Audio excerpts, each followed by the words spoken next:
ओम पूर्णमदः पूर्णमिदं पूर्णात् पूर्णमुदच्यते पूर्णस्य पूर्णमादाय पूर्णमेवावशिष्यते। ओम शांति शांति शांति। आज मैं इस पर चर्चा करूंगा कि क्या इस्लाम दूसरों के पूजा घरों को तोड़ने का आदेश देता है। लेकिन इससे पहले हम ये बताना चाहेंगे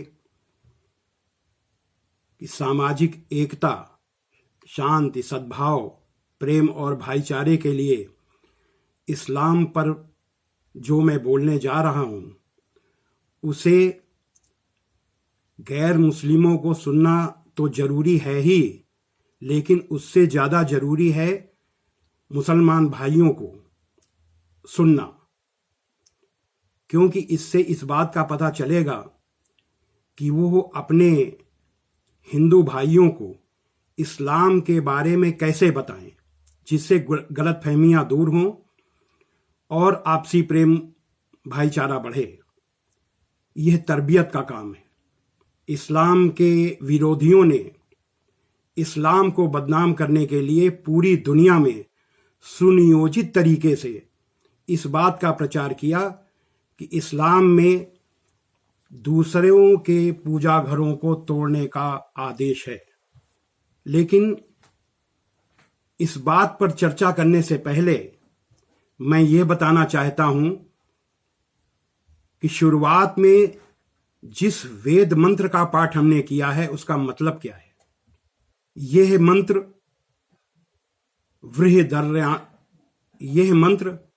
बृहदारण्यक उपनिषद व ईशावास्य उपनिषद से लिया गया है। यह एक शांति मंत्र है जो संसार के कल्याण के लिए यानी दुनिया की भलाई के लिए ईश्वर से की गई प्रार्थना है, अल्लाह से की गई प्रार्थना है। वेद 4 हैं: ऋग्वेद, यजुर्वेद, सामवेद और अथर्ववेद। यहां मैं ये बताऊं कि वेदों के मंत्र किसी मनुष्य के द्वारा बनाए हुए नहीं हैं। यह अलग अलग समय में अलग अलग ऋषियों के द्वारा देखे गए हैं अथवा ईश्वरी वाणी के रूप में सुने गए हैं। इसीलिए वेदों को श्रुति भी कहा जाता है, यानी सुना हुआ। उपनिषद 108 है और यह इन्हीं वेदों के वेदांतिक अंश हैं।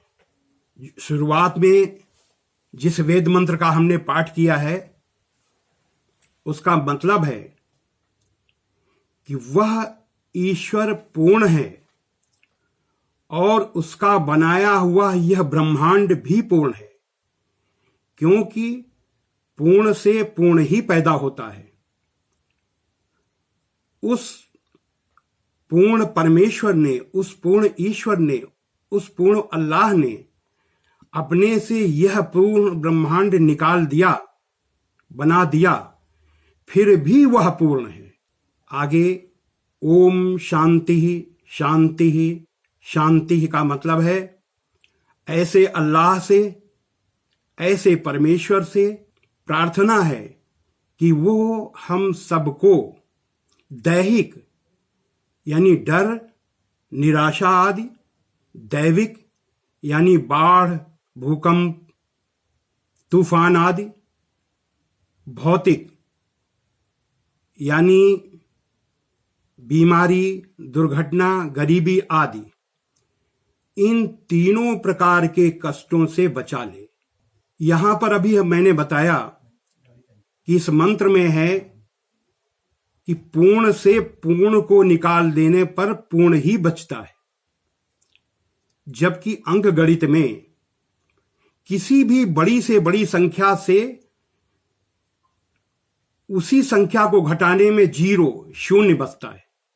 केवल एक ही संख्या ऐसी है अनंत। अनंत से अनंत को घटाने में अनंत ही शेष बचता है। इसलिए यहां पूर्ण का मतलब है अनंत, और इस हिसाब से इस मंत्र का भावार्थ हुआ कि वह परमेश्वर अनंत है और उसकी यह रचना, उसका बनाया हुआ यह ब्रह्मांड भी अनंत है, क्योंकि अनंत से अनंत ही पैदा होता है। उस अनंत ने अपने से इस अनंत ब्रह्मांड को पैदा कर दिया, यानी अपने से इस अनंत ब्रह्मांड को निकाल दिया, फिर भी वह अनंत है। ऐसे परमेश्वर से, ऐसे अल्लाह से प्रार्थना है कि वह हम सबको दैहिक, दैविक, भौतिक इन तीनों प्रकार के कष्टों से बचा ले। अब हम अपने मूल विषय पर आते हैं। मूल विषय है कि क्या इस्लाम में दूसरों के पूजा घरों को तोड़ने का आदेश है? इसके लिए हम देखेंगे कि कुरान में अल्लाह का आदेश क्या है, जिसे मानने के लिए हर मुसलमान बाध्य है। कुरान के सूरा 22 आयत नंबर 40 में अल्लाह का आदेश है कि अगर अल्लाह लोगों को एक दूसरे से न हटाता रहता तो राहिबों के पूजा घर और ईसाइयों के गिरजे और यहूदियों के इबादत खाने और मुसलमानों की मस्जिदें सब गिराई जा चुकी होती। हम इसमें देखेंगे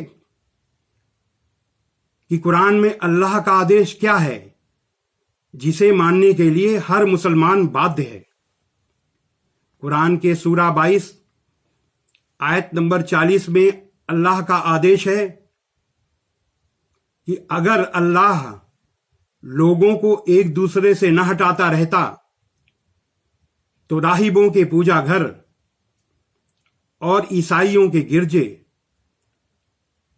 और यहूदियों के इबादत खाने और मुसलमानों की मस्जिदें, जिनमें अल्लाह का बहुत सा नाम लिया जाता है, गिराई जा चुकी होती। अल्लाह के इस आदेश से, अल्लाह के इस हुक्म से स्पष्ट है कि अल्लाह को बिल्कुल पसंद नहीं कि दूसरों के पूजा घर गिराए जाएं। अब इसके बाद अगर कोई ऐसा करता है तो उसका जिम्मेदार वह खुद है, इसका जिम्मेदार इस्लाम नहीं है। अंत में ईश्वर से प्रार्थना है कि ओम अस्तो मा सद्गमय।